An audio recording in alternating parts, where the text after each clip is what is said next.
Bueno, buenas tardes a todos. En primer lugar, agradecer a la organización pues, que haya elegido mi comunicación para hacer esta conferencia inaugural. El tema, evidentemente, es un tema bastante interesante, como van a ver, un tema delicado, porque bueno, fue lo que ocurrió en el 36, pero tratado de un tema totalmente diferente, desde un punto de vista muy distinto al habitual, ¿no? Desde la ciencia que aplicamos en la restauración de las obras de arte. Estos santos médicos tan queridos aquí en Abarán se restauraron en el Centro de Restauración de la región de Murcia en el año 2018 y allí surgió en mi cabeza un poco el germen de hacer un artículo, de hacer un estudio más en profundidad, pero centrándome no ya en sí en la restauración, en el proceso de intervención o en el estado de conservación, que lo vamos a tratar y lo van a ver, sino en lo que va a ser, evidentemente, o lo más interesante, ¿no? ¿Qué ocurrió del 36 al 39? Y si todos los hechos que nos contaban los periódicos, que nos han contado en distintos libros, eran o no verdad, ¿no? Y bueno, vamos a empezar con ello. 1939, en el diario Línea del 13 de julio, aparece una noticia que hace expresa mención a lo ocurrido precisamente con los santos médicos en la primavera de 1936. Aquí pueden ver el diario Línea, nacional sindicalista, del 13 de julio del 39. Y aquí en la página número 7 pueden ver la noticia, ahora la voy a ampliar, donde se indica: Abarán ha recibido a sus santos patronos.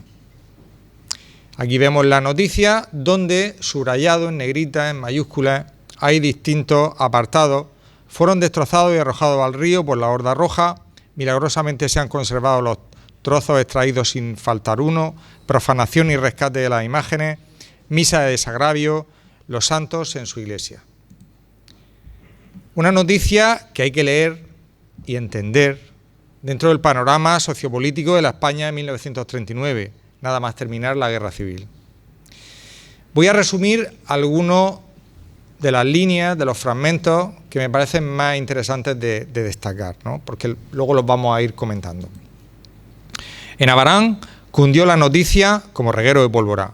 Han quemado a los santos médicos y los han arrojado al río. En las inmediaciones de una central eléctrica habían extraído a los santos. Tenían manos y cabezas amputadas. Más tarde, en otros pueblos de La Vega, siguiendo el curso del río, encontráronse algunos miembros diseminados. Aquí una sagrada cabeza, allí una mano, en otro lugar un brazo. Los miembros de los santos fueron apareciendo. Milagro de flotabilidad que contravenía todas las leyes de la naturaleza. No se sabe cómo los destrozados cuerpos de las imágenes fueron congregados en su integridad y escaparon a la furia roja. Gentes piadosas cumplieron la misión con riesgo de sus vidas, porque entonces solo invocar el santo nombre de Dios significaba una sentencia de muerte.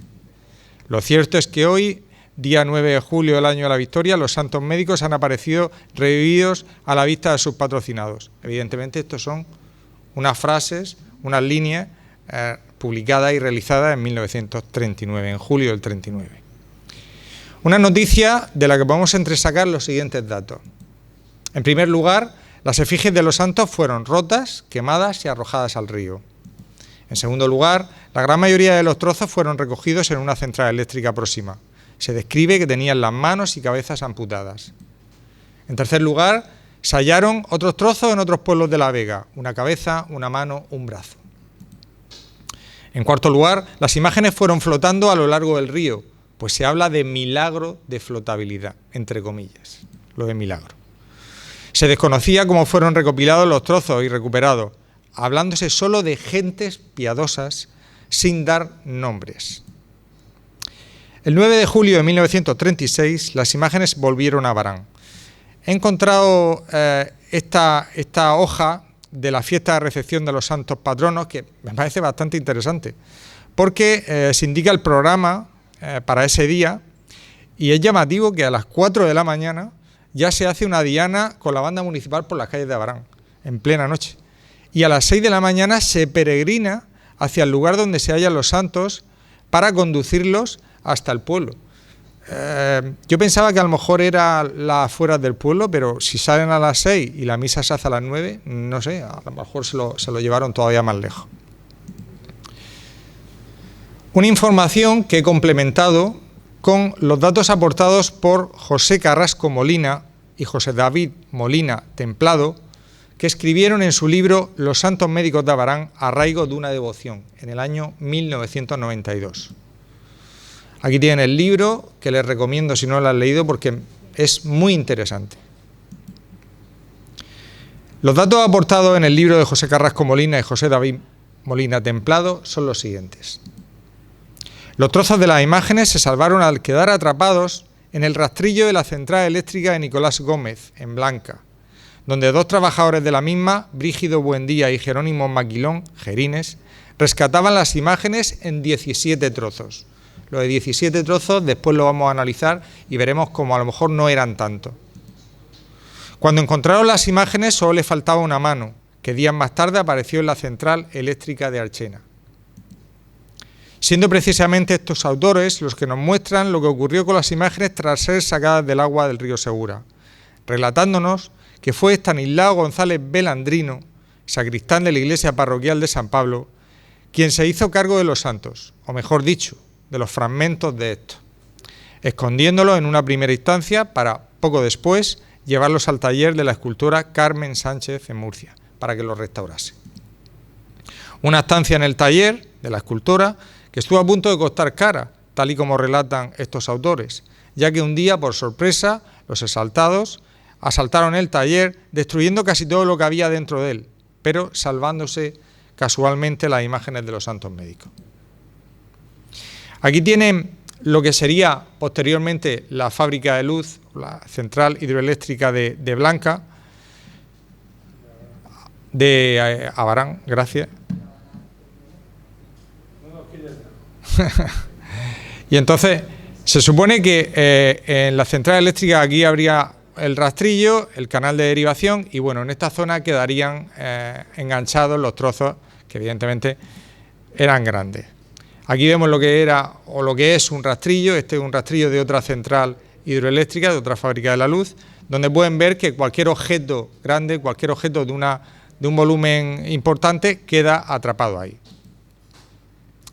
Estos son los personajes que he mencionado antes. Jerónimo Maquilón, trabajador de la central hidroeléctrica de Blanca, Brígido Buendía, trabajador de la central hidroeléctrica de Blanca, y Estanislao González Belandrino, sacristán de la iglesia parroquial. Como digo aquí, sin ellos, las efigies de los santos médicos no existirían hoy en día. Sin ellos y evidentemente con la colaboración, con el trabajo que hizo la restauradora Carmen Sánchez Giner, que era la hija de otro escultor afamado, Francisco Sánchez Araciel. Si no tiene Abarán una placa a toda esta gente, ya que está por aquí el concejal de Cultura, que se lo vayan pensando porque yo creo que sería interesante dedicársela. Aquí vemos la central hidroeléctrica de Archena, donde aparecieron otros trozos. Y subrayado en amarillo podemos ver el recorrido de 9 kilómetros que hicieron los fragmentos, los trozos de estos santos médicos desde Abarán hasta Blanca. Pero esta es una historia con múltiples preguntas, como vamos a ver. ¿Cómo pudieron ser restaurados después de tanto daño? Recordemos que la crónica, tanto del periódico del 39 como posteriormente el trabajo de estos autores, nos dicen que fueron hechos trozos, 17 trozos, incluso se mencionan, que fueron echados a la hoguera y que luego fueron echados al río. ¿Fueron realmente tan destrozadas las imágenes? ¿Es cierto que aparte de romperlas, las arrojaron al fuego y después al río? ¿Por qué no fueron destruidas cuando entraron los exaltados en el taller de Carmen Sánchez? ¿En qué consistió la restauración que realizó Carmen Sánchez? ¿Realmente fue milagrosa la salvación de las imágenes? Preguntas que no podemos contestar documentalmente, pero sí a través de la restauración efectuada en el 2018 en el Centro de Restauración de la Región de Murcia, como a continuación vamos a ver. 2018, la restauración de los santos médicos en el Centro de Restauración de la Comunidad Autónoma de la Región de Murcia. 79 años después de la restauración realizada por Carmen Sánchez Giner, la Hermandad de los Santos Médicos solicitó a la Dirección General de Bienes Culturales, dependiente de la Consejería de Educación y Cultura de la Comunidad Autónoma de la Región de Murcia, que el centro de restauración valorase el estado de conservación de las imágenes, ya que se habían detectado una serie de daños. Se realizó la preceptiva visita técnica por parte de los técnicos para valorar in situ el estado de las imágenes y tomar unas decisiones. Lo más llamativo que se encontró fueron una serie de fisuras, sobre todo en pies, en los tobillos, que evidentemente nos obligó a solicitar que las imágenes fuesen al centro para hacer un estudio mucho más en profundidad. Estas técnicas empleadas, o mejor dicho, las técnicas empleadas que se utilizaron en este examen fueron las siguientes: examen con luz visible, examen con luz ultravioleta, estudio microscópico del soporte, estudio microscópico de la capa pictórica y estudio radiográfico. El estudio final reveló que las esculturas habían sido restauradas anteriormente, habiendo sido repolicromadas y reforzadas internamente con clavos. El origen de las fisuras estaba en los movimientos naturales de la madera y en las fracturas anteriores que las imágenes habían sufrido. Aquí pueden ver una fotografía de esa primera visita técnica preliminar que se hizo para examinar el estado de conservación de estos santos, donde evidentemente ya se veía, ya se marcaba estas fisuras que les he comentado antes.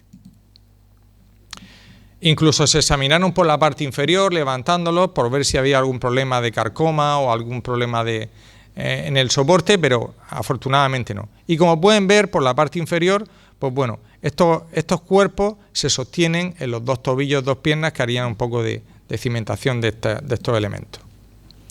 Aquí pueden ver la bajada y la llegada de las imágenes al centro para hacer el estudio previo, ese estudio en profundidad que les he comentado anteriormente y que necesitábamos para sacar una conclusión de qué era lo que realmente les ocurría a las imágenes. La noticia de esa llegada al centro de restauración para su estudio en el diario La Verdad. Y vamos a empezar a desarrollar todo esto.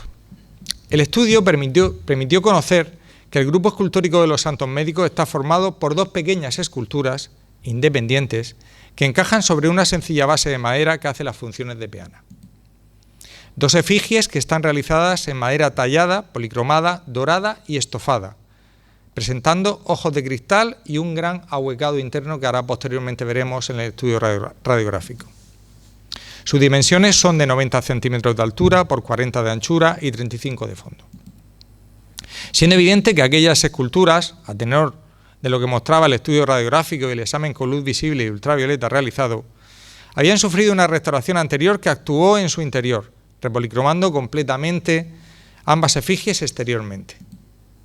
La actual policromía no era la original, sino una mucho más reciente, la aplicada por la escultora Carmen Sánchez Giner en 1939, hecho que cerraba toda puerta a actuar sobre las imágenes a nivel de limpieza, pues era más que probable que debajo de aquellos estratos de color solo hubiera otros en mal estado, siendo inviable cualquier intento de recuperación de una policromía original antigua. El proceso de restauración, por tanto, se limitaría a conservar lo que actualmente vemos, la repolicromía que aplicó Carmen Sánchez Giner en julio de 1939. Aquí pueden ver una fotografía que es anterior a 1936 y la realizada en 2018 cuando la intervención del centro de restauración, mejor dicho, cuando el primer estudio, donde se pueden ver algunos cambios. El más llamativo es que las decoraciones que presentan esta especie de bata o de túnica es totalmente diferente. O sea, aquí podemos ver una decoración, unos motivos que aquí no se repiten. Por lo tanto, estaba claro que había sufrido un cambio exteriormente en todas las decoraciones. Incluso podemos ver cambios formales. Si se dan cuenta, la posición de esta pierna, de este pie, es totalmente diferente en esta otra fotografía. Con lo cual, evidentemente, algo había estado pasando. todo esto constataba un poco lo que estaban contando ese periódico de 1939, con una serie de destrozos, con una restauración que posteriormente tuvo que sanear, que tuvo que arreglar las imágenes en profundidad. Vamos a ver el examen con luz ultravioleta, o sea, con luz visible. Este es el anverso de los santos médicos cuando llegaron al centro de restauración, y este es el reverso de los santos médicos con esta decoración estofada y pintada al óleo, que como he dicho no es la original, no es la que tenían antes de 1936. Estas son una serie de fotografías que me he traído, para no alargar la conferencia demasiado, donde se muestra un poco todo el trabajo que hacemos en el centro, donde se va documentando, donde se va estudiando centímetro a centímetro cada una de las partes de las imágenes. Posteriormente al examen con luz visible se hizo un estudio de la fluorescencia ultravioleta. ¿Qué es la fluorescencia ultravioleta? Pues bueno, la fluorescencia ultravioleta consiste en lo siguiente. Lo que hacemos es poner unas lámparas de luz ultravioleta o luz de Wood hacia la pieza que queremos estudiar y entonces se produce una fluorescencia. Todos los materiales que hay en la superficie de la obra reflejan una fluorescencia muy concreta, que evidentemente con la experiencia que tenemos pues vamos identificando. En estas imágenes se veía claramente la presencia de unos barnices oxidados en esta especie de bata o mantos que tienen los santos médicos. Este tono amarillento, verdoso, es precisamente eso, la presencia de un barniz oxidado, y lo que también se veía eran unos repintes puntuales, sobre todo en las zonas doradas con oro fino, que habían sido aplicadas una especie de purpurina. Y posteriormente aquí, en los pies, ahora veremos la parte posterior, incluso en algunas zonas de los mantos, se veían repintes puntuales, con lo cual quería decir que sobre esa repolicromía antigua de Carmen Sánchez Ginés de 1939 se habían producido intervenciones muy pequeñas, probablemente para subsanar algún tipo de desconchado o deterioro.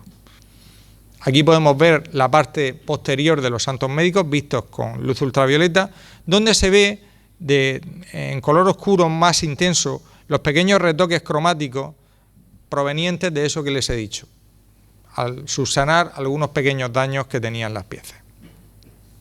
Y vamos a la parte más interesante, que es el estudio radiográfico, porque nos va a mostrar, digamos, todo.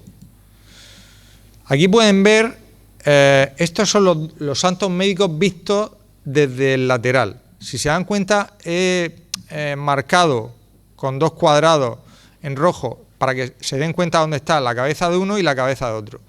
Como la radiografía lo que hace es todo el volumen aplanarlo en un solo plano, pues por eso los ven así. Pero esta radiografía ya era muy interesante, porque se estaban viendo clavos de forja, se estaban viendo las dos cabezas, se estaban viendo los ojos de cristal que ahora después vamos a ver, y se estaba viendo una gran caja interna, es decir, los dos santos médicos, las dos efigies, tienen un gran ahuecado interno. Esto es muy habitual en muchos escultores, en la escultura normalmente, no es nada extraño. Ese ahuecado probablemente fue el que, ahora después lo vamos a ver, facilitó precisamente que fuesen flotando cual barril por este río Segura que tanto queremos. Incluso era muy interesante una serie de clavos nuevos que nada tenían que ver con los clavos de forja que se detectaron aquí y en esta zona, ¿no? Unos clavos nuevos que evidentemente derivaban de esa intervención de 1939, puesto que, como hemos hablado, los santos fueron destrozados y había que ensamblar todos esos trozos. Aquí vemos con detalle un detalle de la anterior radiografía, donde podemos ver las dos cabezas, aquí se ven con mucha más claridad, y clavos nuevos colocados en esta zona. Incluso se ve perfectamente aquí marcado esa caja interna que presentan las dos esculturas. Es muy interesante ver la tipología y modo de colocación de los ojos de cristal que actualmente presentan los santos médicos. ¿Por qué? Porque, como posteriormente veremos casi al final de la conferencia, estos ojos de cristal en realidad no son los originales. Los santos médicos son piezas que, como luego vamos a ver, muy probablemente correspondan a la segunda mitad del siglo XVII, y en la segunda mitad del siglo XVII no se colocaban ojos de cristal, no existían. Entonces los santos médicos tenían los ojos pintados. Estos globos oculares corresponden a una actualización modernización que evidentemente se le hace a los santos médicos. Esto no es algo raro. La propia Virgen de la Fuensanta, la patrona de Murcia, también tenía los ojos pintados y en 1802 le encargan al escultor Roque López que le ponga unos ojos de cristal muy parecidos a los de los santos médicos. Esta tipología de ojo de cristal se coloca, el escultor que hace esta modernización o actualización, se los coloca por la cara de adelante, haciendo un horadado en lo que sería el rostro, insertando estos globos oculares que son casi de esfera completa y rehaciendo el párpado. Esto es muy llamativo porque no me lo he encontrado habitualmente y mira que estoy estudiando todo este tipo de sistemas constructivos. Los párpados que probablemente tienen los santos médicos están realizados en cera. ¿Por qué? Porque es un material muy maleable y que permite perfectamente el trabajo con él. Posteriormente lleva una capa de yeso y prácticamente queda ahí disimulado. Otra cosa muy interesante que mostraba la radiografía eran todos estos trozos que vemos aquí, estas irregularidades que se veían en los rostros, que no es otra cosa sino la policromía original en muy mal estado de conservación. Si nos damos cuenta, hemos hablado de que son piezas muy probablemente de la segunda mitad del 17, incluso, ¿por qué no anteriores? Hemos hablado de que son piezas que en el año 36 son rotas, son arrojadas al río, son quemadas, es decir, hay una serie de daños que están ahí y que evidentemente una radiografía es capaz de mostrarnos, ¿no? Y de decir, oye, ahí debajo pasa algo. También es muy interesante la presencia de clavos de forja en las dos cabezas, porque nos está indicando la antigüedad de las piezas. Los clavos de forja, para que se haga una idea, a partir del primer tercio del siglo XIX ya no se emplean. Entonces, el encontrárnoslo en una escultura quiere decir que estamos ante una pieza bastante antigua. Otro detalle muy interesante es el sistema de ensamblaje de las cabezas. Las cabezas están hechas de una pieza con su trozo de cuello que encajan en una caja, lo he marcado en rojo, y que evidentemente nos ayudan a entender por qué se encontraron las cabezas sueltas. Ante un fuerte golpe es muy fácil que esa cabeza se desprenda de ese ahuecado, de ese cajeado y evidentemente quede rodando por el suelo. Paralelamente, un momentico, que se me ha pasado una cosa, comentarle.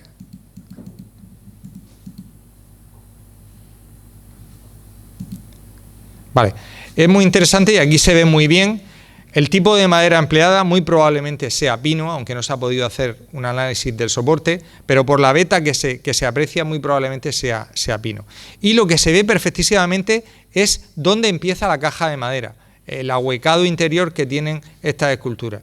Un ahuecado interior que habitualmente los escultores lo hacen para que, no para ahorrarse madera, sino porque las maderas que van a rodear todo este ahuecado sequen, tengan un espesor menor y puedan secar y puedan dar muchos menos problemas de conservación futuros.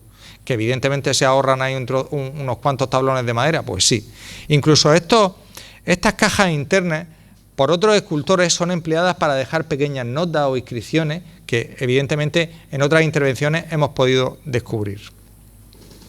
Pero nos encontramos también cosas muy interesantes. Habíamos visto en esa visita preliminar que hicimos aquí a la iglesia, a la ermita de los Santos Médicos, donde había una serie de fisuras en los pies, en las piernas, en los tobillos, pues evidentemente esas fisuras se veían también con radiografías. Estas manchas oscuras corresponden a que evidentemente esos pies, esos tobillos fueron quebrados en algún momento y fueron encolados de nuevo. Entonces es muy llamativo todo esto. Y sobre todo, este ya es muy escandaloso y muy clarificador. Como vemos, hay una fractura clarísima de este elemento y una serie de refuerzos con clavos nuevos, clavos perfectamente de 1939, igual que todos estos, ¿no? Es decir, que lo que nos contaba ese periódico, lo que nos contaron los autores del libro de los Santos Médicos en 1992, encajaba perfectamente con todo lo que estábamos viendo, ¿no? Posteriormente hicimos también un estudio microscópico de la superficie pictórica, donde se veía pues una abrasión. Una abrasión es un desgaste de esa policromía o de esos elementos metálicos, un desgaste también en las estofas. Incluso llegamos a ver a través del microscopio la molienda del pigmento del óleo utilizado por Carmen Sánchez Giner, una molienda bastante mala. No sé si porque utilizaba unos materiales pues de aquella manera o porque ella misma se preparaba su óleo y molía pues eso, no eficientemente. Si yo les enseño una fotografía de una policromía del siglo XVIII, evidentemente ustedes nunca verían estos puntos, que son puntos de pigmento, derivados de eso, de que no ha habido una molienda perfecta. Y aquí, bueno, aquí ya sí que se nota muchísimo más lo de estos puntos de pigmento. Y esta fue muy interesante porque en un pequeño, esto tiene nada, milímetros, pero evidentemente lo estamos viendo con el microscopio. Esta es muy interesante porque lo que nos estaba mostrando es que sobre la policromía que estamos viendo actualmente de los santos médicos hay una capa de preparación y debajo de esa capa de preparación hay más colores. Aquí probablemente haya un par de estratos, incluso 3. Entonces eso también nos está mostrando la antigüedad de estas esculturas. Cuando habitualmente hay repolicromía, 1, 2, 3, lo que te está indicando es que las piezas son antiguas, han sufrido una serie de daños y más unas piezas que siempre tienen que estar al culto, a la devoción y en perfecto estado, ¿no? Normalmente sufren repintes y repolicromía precisamente para eso, buscando que se encuentren en las mejores condiciones posibles. Resumen de los daños encontrados en las esculturas de los santos médicos, después de este estudio profundo que le hicimos en el Centro de Restauración. Suciedad generalizada, repintes, barnices, abrasiones de la película pictórica de capa metálica, fisuras y grietas y manchas puntuales. Aquí pueden ver las abrasiones que se fueron documentando.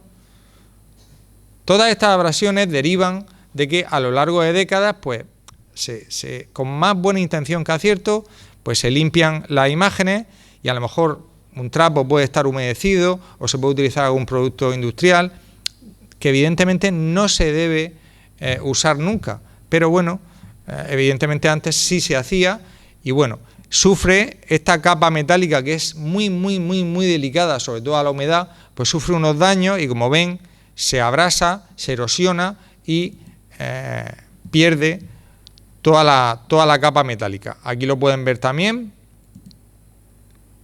y aquí también. Si se dan cuenta, coincide casi siempre con la zona saliente. Por lo tanto, es muy probable que estén derivadas de eso, pues de una limpieza. Aquí pueden ver otra abrasión en la parte posterior y empezamos también a ver una serie de fisuras que eran totalmente diferentes a las que veíamos en las piernas, esas que hemos visto radiográficamente que se encontraban ya reforzadas con unos clavos industriales. Estas fisuras proceden del movimiento natural de la madera. La madera, como todos sabemos, es un material orgánico que se mueve, literalmente se mueve cuando hay mucha humedad y se encoge, mejor dicho, se hincha cuando tiene mucha humedad y se encoge cuando esa humedad es mucho menor. Por lo tanto, va provocando unas fisuras que no son grietas, son fisuras pequeñas que bueno, van apareciendo y que prácticamente solo se pueden tratar desde el punto de vista estético, no desde el punto de vista profundo, porque son tan chiquitinas, como estamos viendo, que nosotros, por ejemplo, en restauración a esto le llamamos pelos porque es lo que parece, ¿no? Y bueno, pues solo tienen esa intervención, no van a provocar ningún daño grave, no es que sean 2 trozos de madera que se estén descolando, sino todo lo contrario. Forma parte de la antigüedad de la obra.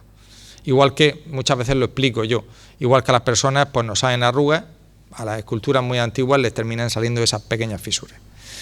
Aquí lo vemos, por ejemplo, en el libro que llevan, ¿no? Esa fisura que se ha abierto ahí, que evidentemente no coincide con ninguna unión de tablones de madera. O estas manchas provocadas, pues a lo mejor probablemente por algún día de lluvia que se depositó barro y bueno, y ahí se quedó, ¿no?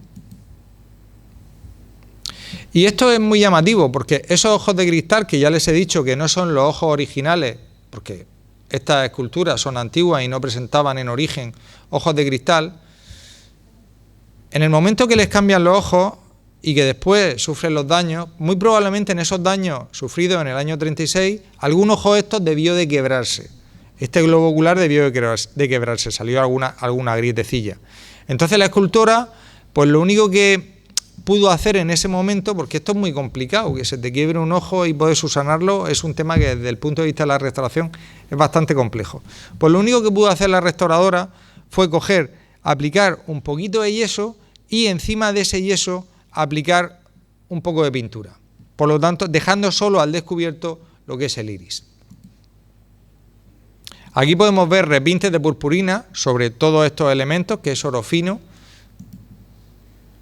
Incluso, por ejemplo, estas manchas blanquecinas que están viendo aquí, son de cuando se limpiaron las coronas. No digo ahora, ni hace 5 años, ni hace 10 años. En algún momento dado, desde 1939 hasta la fecha, pues se limpiaron las coronas y como no se desmontaron de los santos, pues evidentemente se terminaron manchando con el producto aplicado. O estos son repintes puntuales, esos repintes que en ultravioleta les he dicho que se verían, o que mejor dicho, que se veían con unas manchas oscuras. Bueno, pues son repintes que, bueno, la túnica original tiene un color malva y exactamente la persona que lo hizo pues no tenía mucha habilidad con el color y se le fue un poco la cosa a magenta. Pero lo más interesante de todo esto fue las fisuras que tenían en los pies. Aquí vemos en uno de los pies, estas ya son mucho más apreciables, incluso se ve la capa de preparación subyacente. Y en este otro,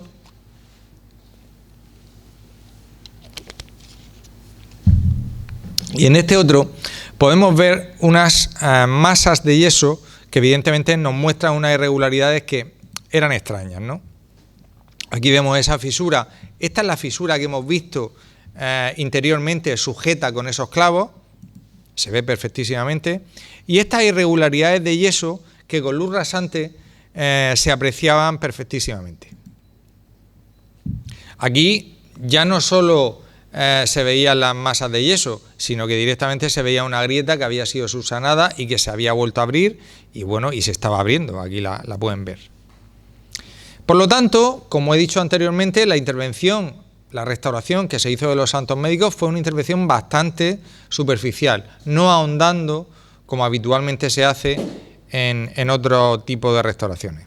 Tal y como se ha expuesto antes, no se podían intervenir las obras en profundidad, dado que era muy probable que los estratos originales fuesen irrecuperables, debiendo respetar, por tanto, la repolicromía de Carmen Sánchez Giner aplicada en 1939. Por lo que se decidió actuar sobre el estrato polícromo actual, solucionando paralelamente cuantos daños se habían detectado. Aquí estamos viendo cómo se sellaron con madera, en este caso todas y cada una de las fisuras, cómo se hace una limpieza tanto de la suciedad como de los barnices, como de los repintes aplicados y cómo se va recuperando esa policromía que le aplicó Carmen Sánchez Giner a los santos médicos. Aquí pueden ver una fotografía del antes y del después, donde prácticamente no cambia nada. Si la viésemos aquí en mi ordenador, a lo mejor, en vez de la pantalla, veríamos que este azul es un azul un poco más limpio, que todo está un poquito más limpio, pero el cambio fue muy sutil, muy sutil. Evidentemente quitamos mucho, ¿eh? O sea, la intervención no duró ni un mes, ni 2, ni 3, pero bueno, la restauración es que es así de lenta.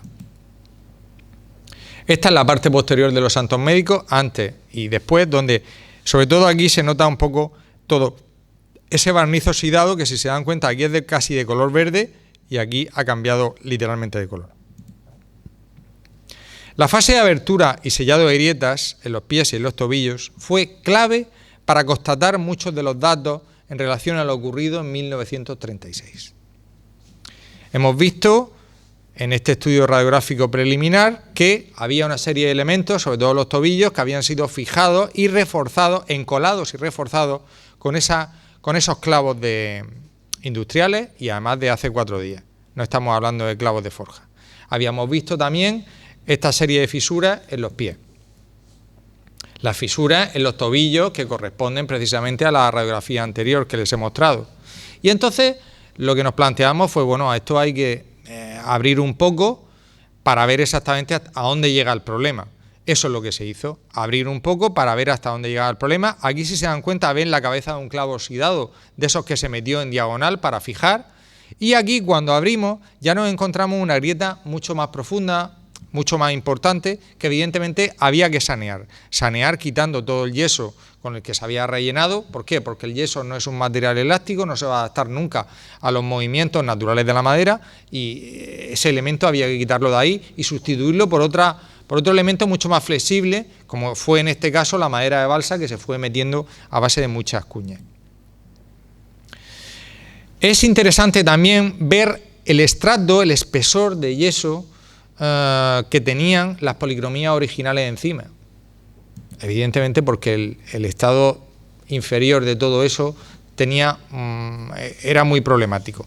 Y también fue muy interesante cuando abrimos aquí esta grieta para sanear, o sea, esta abertura para sanear las grietas que había, la detección de, no se aprecia a lo mejor demasiado en la fotografía, pero aquí hay trozos de tela encoladas. Estas telas encoladas las aplicó Carmen Sánchez Ginés precisamente para, en estos elementos que unió, que evidentemente la unión fuese lo más perfecta y duradera posible, y que esa unión, esas fisuras no llegasen o no se alargasen o extendiesen a lo largo de los años. Evidentemente sí se extendieron. También hay que tener una cosa en cuenta: no es lo mismo tener estos santos en la ermita quietos que con las procesiones que se le hace y con los movimientos que se le hace. Todo eso evidentemente siempre va a perjudicar y siempre va a favorecer que todas estas fisuras y todas estas uniones terminen volviendo a aparecer.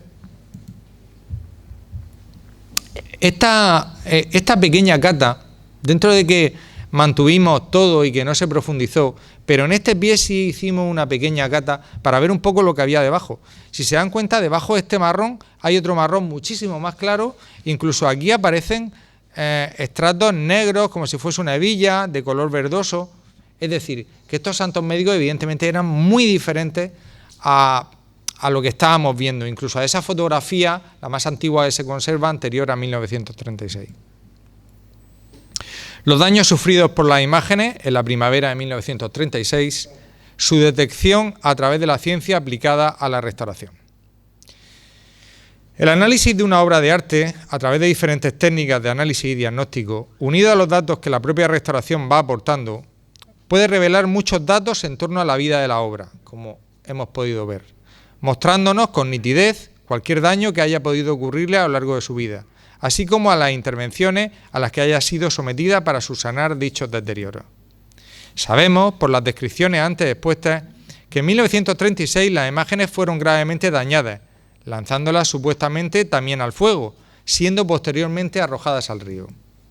Una serie de daños difíciles de ocultar, aunque la obra haya sido restaurada y se encuentre completamente repolicromada. Por lo que un análisis pormenorizado de las esculturas puede aportar luz a muchos de aquellos sucesos. En la primavera-verano de 1936, grupos de exaltados iconoclastas realizan ataques contra iglesias destruyendo su patrimonio. El modo operandi de estos grupos era el siguiente: se entraba en la iglesia, se tiraban las imágenes desde sus camarines al suelo, con lo cual se producía ya un daño bastante importante, se rompían en trozos las piezas. A continuación, algunas de ellas eran arrojadas a una hoguera realizada en la puerta de la iglesia. Les traigo un ejemplo que es muy significativo y que me sirve para ejemplificar un poco lo ocurrido con los santos médicos, que es el caso del Cristo de la Sangre. En julio de 1936, los exaltados entran en la iglesia del Carmen, arrojan el Cristo desde su altar al suelo y se hacen muchos trozos. Gracias a que se hacen muchos trozos, la imagen se salva, puesto que en realidad el daño ya estaba hecho y casi que no era necesario arrojarlo al fuego. Lo único que se arroja al fuego fue un fragmento, digamos el más importante, la cabeza, que ahora después vamos a ver de cerca, y todos los fragmentos, todos los trozos del Cristo de la Sangre, posteriormente se llevan a la Junta de Incautación de la República. La República hizo una labor extraordinaria en la conservación de toda esta imaginería, de todas estas obras antiguas, porque creó estas juntas de incautación y evidentemente lo mucho que se podía salvar, se salvó, se custodió de una manera más que eficaz. Estos trozos en los que quedó el Cristo de la Sangre hecho, los pegó, lo reconstruyó, lo llevó a su sitio el escultor Juan González Moreno. Y una vez acabada la guerra, fue el escultor José Sánchez Lozano quien se encargó de acabar de policromar todos esos elementos dañados. Aquí podemos ver la cabeza suelta y aquí podemos ver la cabeza ya colocada en el cuerpo. Y bueno, evidentemente, cuando se recogió en el año 36 los trozos del Cristo de la Sangre, la cabeza no estaba, porque la cabeza resulta que se la habían sacado unos niños dándole patadiques y una frutera que se había dado cuenta de lo que era la cabeza de esa imagen, se la cambió por 1 kilo de fruta y la frutera pues estuvo guardando la cabeza durante toda la guerra hasta que posteriormente la devolvió. Pero en el año, cuando acaba la guerra, hay periódicos donde se está pidiendo, esto es bastante curioso, fotografías del Cristo de la Sangre con la cabeza, por si evidentemente no aparecía y había que hacer una restitución, ¿no? Vamos a ver la fractura de elementos al ser tiradas desde su camarín. Aquí los podemos ver, o sea, las radiografías no mienten. Estamos viéndola también en las otras piernas del otro santo, esas fisuras, esos encolados que quedan ahí como cicatrices para siempre. Podemos ver perfectamente, y antes lo hemos visto, el sistema de unión de las cabezas con el cajeado, donde evidentemente, imagínense, la caída de los santos, un fuerte golpe, es muy fácil que la cabeza salga despedida. Por lo tanto, tenemos elementos, tenemos 4 piernas que se quebraron, que salieron por ahí sueltas, tenemos una cabeza que salió, y también se hablaba en esa crónica de las manos. Es muy posible que también las manos, que no se llegan a apreciar perfectamente en la radiografía del sistema de unión, saliesen despedidas. Pero si nos ponemos a contar, no son 17 trozos, son muchos menos. Luego, posteriormente, la calcinación de estratos pictóricos al ser arrojadas al fuego. En esa crónica del 39 se dice que fueron destrozados y arrojados al fuego. Bueno, pues hemos podido verificar que efectivamente sí fueron arrojados al fuego. Cuando una madera se arroja al fuego, rápidamente se quema, pero al tratarse de una madera que tiene una policromía de óleo y que ha sido varias veces repolicromada, como era el caso de los santos médicos, lo primero que hace es arder la película pictórica que hay en su superficie. ¿Por qué? Porque en realidad es óleo, es aceite. Les he traído este ejemplo. Este es una imagen de Jesús Nazareno que se conserva en la iglesia de San Pedro de Murcia, donde, bueno, pues un hombre que estaba desequilibrado se acercó y directamente le metió el mechero y ardió, como lo están viendo. Si se dan cuenta, el incendio fue muy importante, pero prácticamente los volúmenes de la cabeza, la madera, no ardió. Ardió lo que fue la película pictórica y en este caso una repolicromía que presentaba, poco más. En primer lugar, como he dicho, lo que se quema es esa película pictórica, y si tenemos reintegraciones, si tenemos repolicromías, si tenemos repintes, esos van a arder mucho antes que la madera llegue, o sea, que el fuego llegue a la madera. Posteriormente ya terminaría ardiendo la madera si es que permanece muchísimo tiempo en la hoguera, pero no fue el caso. En la radiografía realizada a los santos médicos no se han encontrado daños importantes en la madera ocasionados por el fuego, es decir, no se han visto trozos que digas tú, bueno, aquí me falta un trozo muy importante de soporte. No, en ningún momento. Prácticamente están todos los trozos salvo una nariz que fue repuesta, poco más.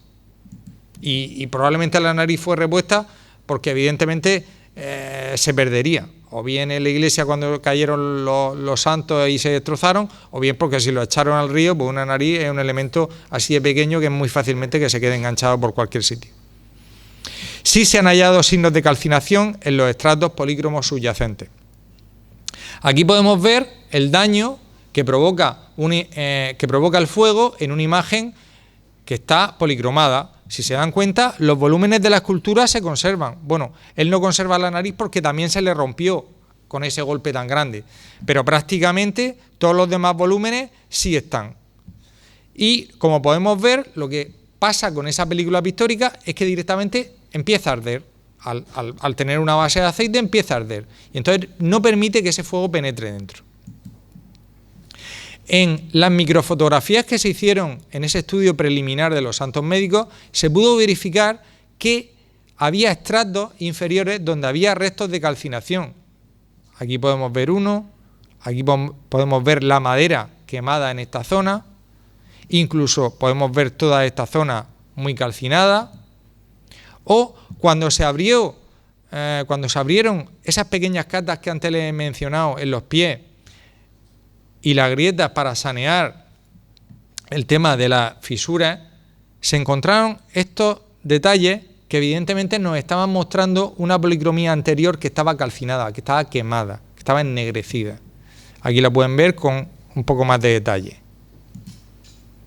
Y los daños provocados al ser arrojados al río. Recordemos que primero se rompen, después se arrojan a la hoguera y posteriormente se arrojan al río.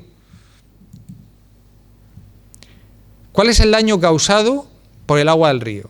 Por fortuna, el tiempo que las imágenes pasaron en el río fue muy limitado, lo que tardaron en llegar de Abarán a Blanca y Archena.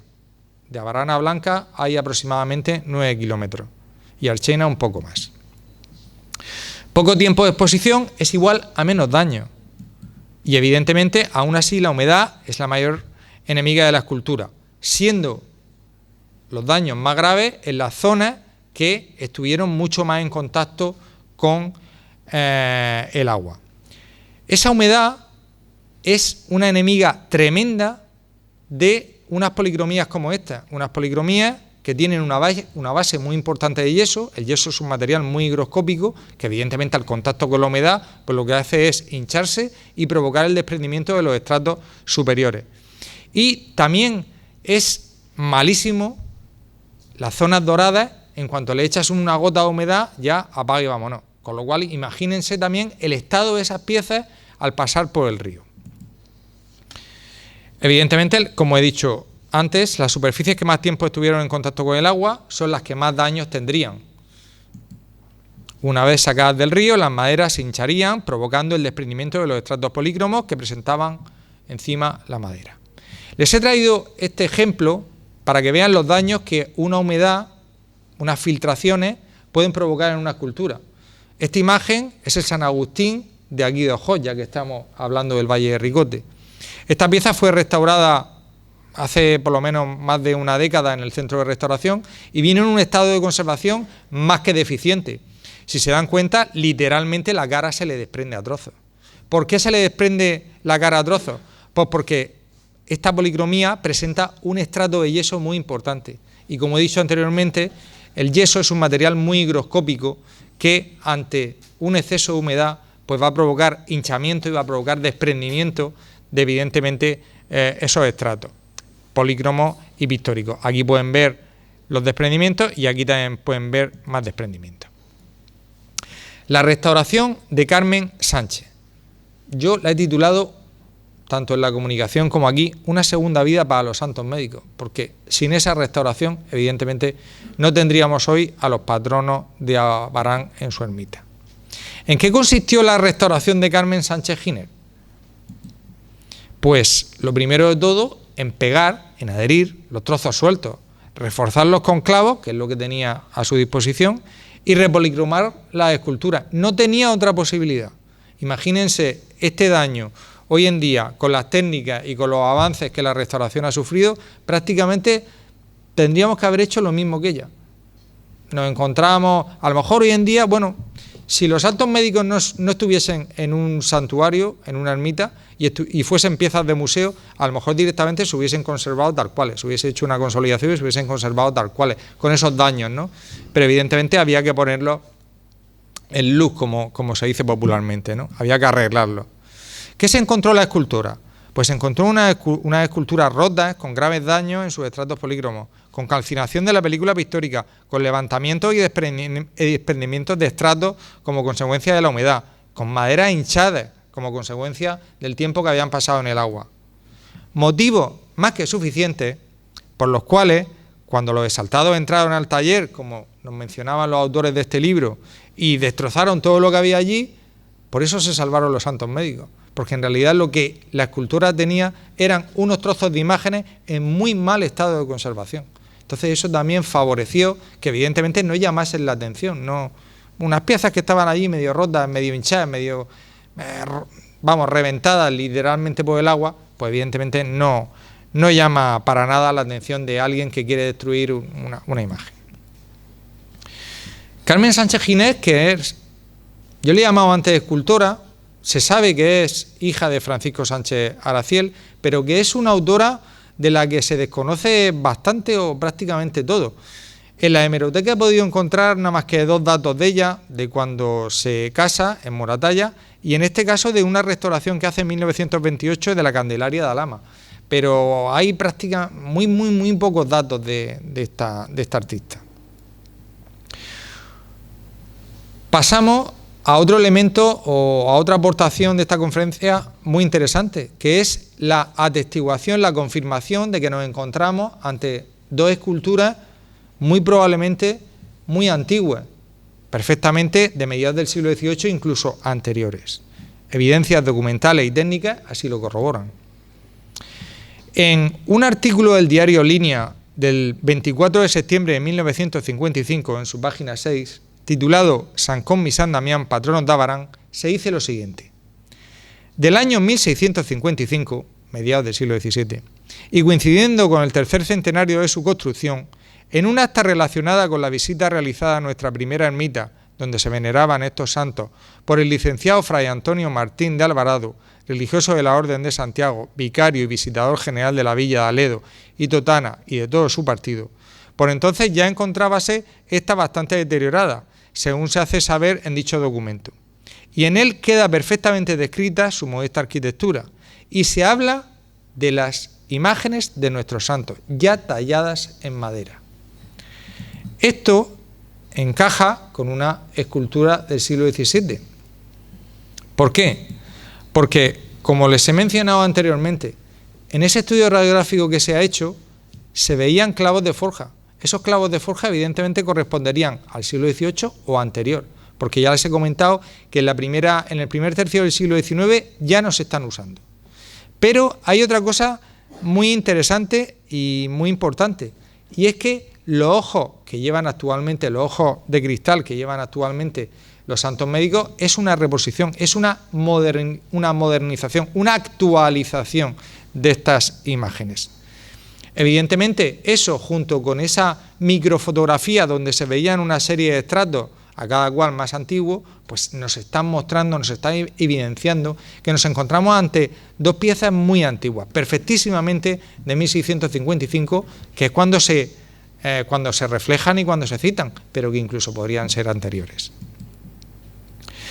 Aquí vemos el clavo de forja que se encuentra en la cabeza y el clavo de forja que se encuentra, en este caso, a la mitad. Aquí lo podemos ver con total claridad y que está fijando un elemento de madera, una pieza de madera para terminar de tallar el cráneo, necesario para terminar de tallar esa pieza. Y aquí vemos perfectamente los globos oculares que fueron insertados. Esos globos oculares, como antes les he mencionado, podrían ser o bien de finales del siglo XVIII, que es cuando se empiezan a utilizar esta tipología y esta forma concreta de globo ocular aquí en Murcia, o bien del siglo XIX.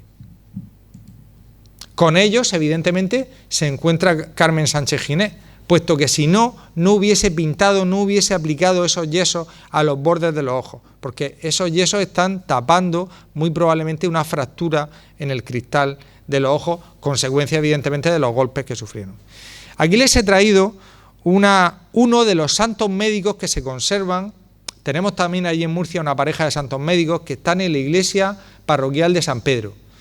Si se fijan, estos también son del 17, son 2 piezas muy antiguas, y si se fijan, tienen los ojos pintados. Así tendrían los ojos los santos médicos de Abarán. Y algo muy evidente que nos está mostrando que estas piezas también son muy antiguas. Aparte de esa microfotografía que nos estaba mostrando una serie de estratos consecutivos, estamos viendo las irregularidades que presentan las cabezas vistas radiográficamente. Esas irregularidades nos están mostrando que hay unos estratos inferiores que se conservan, pero que están en muy mal estado de conservación y que por tanto son totalmente irrecuperables, pero por otro lado nos están informando de la antigüedad de esas 2 esculturas. Por lo tanto, se podría decir perfectamente y confirmar perfectamente San Cosme y San Damián, unas esculturas de mediados del siglo XVII o incluso anteriores. Conclusión. Aunque no se puede hablar de milagro, sí es cierto que en la salvación de estas imágenes se dieron una serie de casualidades que favorecieron notablemente que éstas se pudiesen recuperar. La fractura solo de algunos trozos. Hemos hablado antes, o mejor dicho, los autores de este libro hablaban de 17 trozos. Yo no creo que fuesen 17. 17 trozos son demasiados trozos para terminar todos siendo arrojados al río, porque hay que situarnos dónde está la ermita y dónde está el río. Probablemente todos los trozos fueron recogidos en una bolsa, en algún carretón o algo y fueron llevados al río. Hay un tramo grande. Bueno, pues lo recogieron absolutamente todo. Con lo cual yo no creo que fuesen 17, serían menos. Las radiografías que se han visto no evidencian tantos parches, ni tantos arreglos, ni tantos clavos por todos los sitios, sino si nos acordamos, solo hemos visto clavos en los tobillos, en la zona que ancla la pierna a lo que es la túnica y poco más. El que no se quemasen en la hoguera también es algo bastante llamativo, ¿no? Se podían haber dejado ahí en la hoguera y quemarse hasta el final, pero resulta que no, que se quemaron tímidamente en lo que fue la película pictórica y poco más. Que todos y cada uno de los fragmentos calcinados, como he dicho anteriormente, fuesen arrojados al río, que también es una casualidad bastante grande, ¿no? Que todos estos trozos no pasasen demasiado tiempo en el agua, porque imagínense que esto pasa 2, 3 días, 4 días, 5 días, esto se revienta totalmente, tanto la madera como la película pictórica. Y que no se perdiese ningún trozo al quedar enganchado en ninguna zona del río, y que se recogiesen todos en la central de Blanca y posteriormente en la Archena. Evidentemente, a mí no me cuadra que 17 trozos no se pierdan. Si son menos trozos, sí. Los cuerpos, como han visto, tienen un ahuecado interno muy importante. Es decir, los cuerpos irían flotando cual barril por encima del agua. Y en el rastrillo sería muy fácilmente que se quedasen enganchados. Las cabezas también tienen un tamaño importante y flotarían. Una mano, una pierna, un pie. El que los trabajadores de la central hidroeléctrica los recogiesen, los reconociesen y se los llevasen al sacristán. Que todos los fragmentos fuesen recogidos sin perderse ninguno, como he dicho anteriormente, algo bastante llamativo. Y que el sacristán los mandase a restaurar, mejor dicho, al taller de Carmen Sánchez Giner. Y bueno, que los fragmentos, cuando entraron los exaltados al taller de ella, quedasen intactos, no les pasase absolutamente nada. Una serie de hechos que seguramente favorecieron y favorecerán las leyendas sobre estas imágenes tan queridas en Abarán y en el Valle de Ricote. Pues muchas gracias por su atención.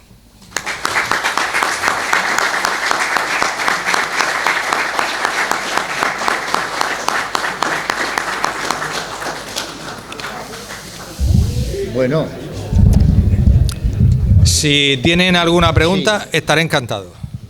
Yo una pregunta, no solamente me aclarar una cosa, porque sé dónde se encontraron las cabezas. Las cabezas se encontraron en Blanca jugando unos niños con ellos. Y entonces un señor de Blanca, llamado Candel, que era muy conocido en Abarán porque era pintor y pintaba, tenía muchas casas, hacer las pinturas de las casas, se las trajo a un señor de aquí, se las dio. Y este señor, ¿qué me cogió? Se las dio al entonces alcalde, conocido por el sobrino, que las metió en la caja de caudales del ayuntamiento y ahora es el periódico. Y ahí estuvo, por lo menos que yo sepa, hasta el 37 y largo que nos fuimos a vivir a Bosnia. Pues esa información que usted está dando, ahora no se vaya, porque me la voy a apuntar entera, y si los compañeros de aquí de la organización me lo permiten, voy a rectificar la comunicación, porque... Sí, sí. Con seguridad, porque aunque se lo dieron fue a mi padre. Mi padre se la dio, entonces, al entonces alcalde, conocido por el propio. Claro, yo he sacado, como he dicho anteriormente, la información de dónde se encuentran las cabezas procede del libro este. En Blanca, en la orilla del río. Y él se dio cuenta que eran las cabezas del falso, te digo, porque venía mucho a Abarán y la envolvió en tela y se la trajo a Abarán porque era amigo de mi padre. Y se la dio en Alcaliente, el que era entonces alcalde, que después, ya sabemos todo, el pobre cómo terminó, bueno, como lo terminaron. Entonces lo guardó en la caja de caudales del ayuntamiento, que yo sepa hasta el 27, final del 27 que nos fuimos a Murcia. Después se lo daría a Pakistán o a quien fuese, no lo sé. Ahí ya, en la Murcia ya no lo sé, pero es que mi padre lo contó desde el primer momento. Yo era chica, ya tengo 90 años, y entonces seguía. Pero mi padre estuvo contando, luego ya uniendo también a recatar a la Virgen de Puerta Alta, porque fueron dos amigos, los dos alcaldes, los que uno y otro pudieron guardarla. Pues es muy interesante eso que me está contando, porque evidentemente son unas aportaciones, es lo que se denomina tradición oral y que, bueno, tiene una importancia grandísima. Yo evidentemente aquí me he basado en dos documentos, en dos fuentes, ese periódico del 39 que no habla, no detalla cosas, y en el libro, en este caso de los Santos Médicos, que estos dos autores pues tendrían una serie de datos que, bueno, que aportan ahí. Claro que no sabrían eso. Muy bien. Estoy viendo la esta de que está continuamente mi padre hablar de las cabezas de los Santos Médicos y dónde estaban. Pues usted no se vaya, que ahora después le voy a hacer un pequeño interrogatorio, una pequeña entrevista, porque me interesa mucho esto que ha contado. Si tiene otra pregunta de... Sí. Bueno, he visto 2 o 3 veces que has dicho que creo que lo has seguido 2 veces el reportaje, que tiraron a los Santos Médicos de la ermita al río. Según tengo constancia, creo que hay gente mayor que yo, creo que la ermita es del 36 no está hecha. Creo. No, pero si la ermita, la actual no. He dicho que según pone el libro, no que tú digas, me equivoco, según pone. Entonces, lo primero aquí, la ermita no estaba hecha. Y luego, no lo tiraron de la ermita, que no puede ser. Y segundo, no lo tiraron aquí. ¿Sabes por qué, no? No. Pero ¿qué más primero? Ah, bueno, pero eso ya está expuesto. No, aparte de los retenes que tiene, es que hay que saber que no estaba hecha la ermita, de dónde sacan los Santos Médicos que no lo han dicho, de dónde lo quitan. Que es muy importante saber de dónde lo sacan. No, pero es que yo ese dato no lo tengo. Yo he hecho un análisis de lo que yo he encontrado en la prensa, de lo que se dice en la prensa. Hermano, te estoy preguntando, ¿de dónde lo sacan? ¿Cómo de dónde lo sacan? ¿Dónde estaban los Santos Médicos cuando lo tiran arriba? A ver, es que yo no estaba allí, lo desconozco, no tengo esa documentación. Que no tengo esa documentación. O sea, yo me he basado... Vamos a ver, yo me he basado, lo he dicho al principio. Vale, pues yo te lo respondo. Yo me he basado en 2 datos. En los datos que aporta un periódico, el periódico este del 39, en esa noticia, y en los... Sí, pero es que no hay más datos. Y los datos que se aportan, en este caso, en el libro de estos 2 autores que se llama Los Santos Médicos de Abraham. Correcto, pero lo que yo te pregunto sigue siendo correcto. Que tú dices, según los datos que tienes, Claro. que se sacan de la ermita. Yo tengo que decir, según estos datos, según estas fuentes, porque no hay otras. Ahora, por ejemplo, esta señora ha aportado un informe. Claro, esta señora ha aportado una información muy valiosa y que evidentemente merece la pena ser recogida en la comunicación. Vale, yo creo que, efectivamente, lo bueno que tiene este tipo de actos es que podemos seguir avanzando. Las investigaciones nunca son cuestiones taxativas. Hay veces que uno puede llegar hasta un cierto, nivel de profundidad, otras veces no, pero yo creo que es interesante que ahora en el vino o la cerveza sin alcohol o el agua que nos vamos a tomar ahí fuera, sigáis vosotros profundizando en vuestra disertación. Imagino que la selección de la conferencia de nuestro amigo Juan Antonio ha sido lo suficientemente potente e interesante como para mantener, viva la llama y el misterio que sigue rodeando a toda la trayectoria de la vivencia en este caso de 2 culturas religiosas que tienen una importancia capital dentro de nuestro pueblo. No sé si hay alguna pregunta más, una más y la última. Más que pregunta es, dar una información de la conducta del que fue alcalde, además de que guardó en la caja de caudales del ayuntamiento las cabezas, se la dio el Víctor Candel a Alfredo Gómez y ese la dio al sobrino y el sobrino se había estabilizado. Por la furia iconoclasta, el sobrino, cuando los revolucionarios iban al asilo a sacar a las monjas, llamó a Sor Joaquina, que era la superiora, y le salvó la vida a toda la población, la sacó por la parte de atrás del asilo. Entonces eso consta en su expediente, no sirve de nada. Igual que a Fernando Piñuela, el alcalde de Murcia, que salvó a la Virgen de la Concepción. No, y Piñuela salvó el Cristo de la Sangre. O sea, el Cristo de la Sangre se salva junto con todo lo que había en el Carmen, gracias a que Piñuela cogió unos soldados y se fue al Carmen a parar aquello. Porque al fin y al cabo lo que había eran grupos de exaltados. Que bueno, la República hizo una labor muy buena en cuanto a la conservación de todas esas piezas. Gracias. Muy bien. Pues nada, por nuestra parte finaliza el ciclo de conferencias, pero vamos a hacer entrega de una pequeña... un pequeño obsequio a las personas que han participado con nosotros esta tarde. Vamos a hacer en primer lugar a los ponentes y a la ponente, a Jaime Muñoz,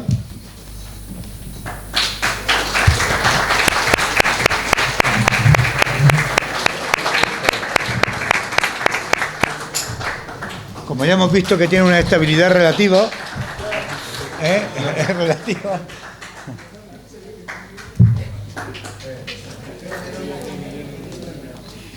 También a Lola Piñera.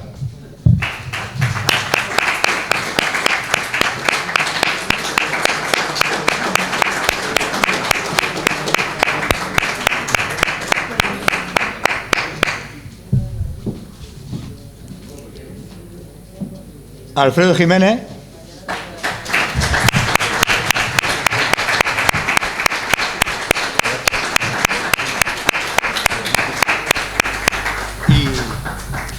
Y por supuesto a Juan Antonio Fernández, que...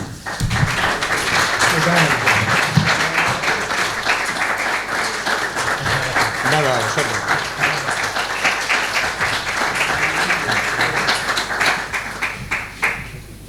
Bueno, pues también, evidentemente, las jornadas no se pueden realizar sin la colaboración, en este caso, patrocinio, ¿no?, de las entidades, en este caso, Ayuntamiento de Abarán, Ayuntamiento de Blanca, que han sido los que os han patrocinado y están patrocinando estas jornadas.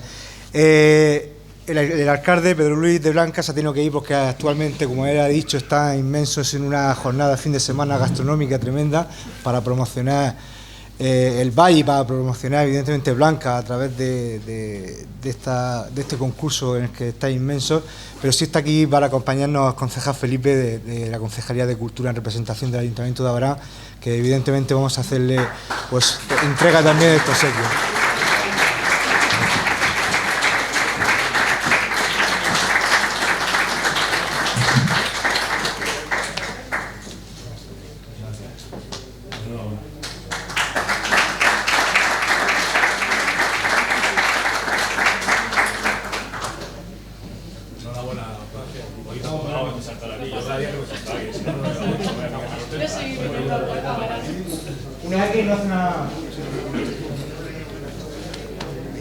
Una parte fundamental de la jornada también es el cartel que da difusión a la jornada y que también es la portada del libro de actas, y en este caso el autor es Jesús Amoró y también queremos agradecérselo.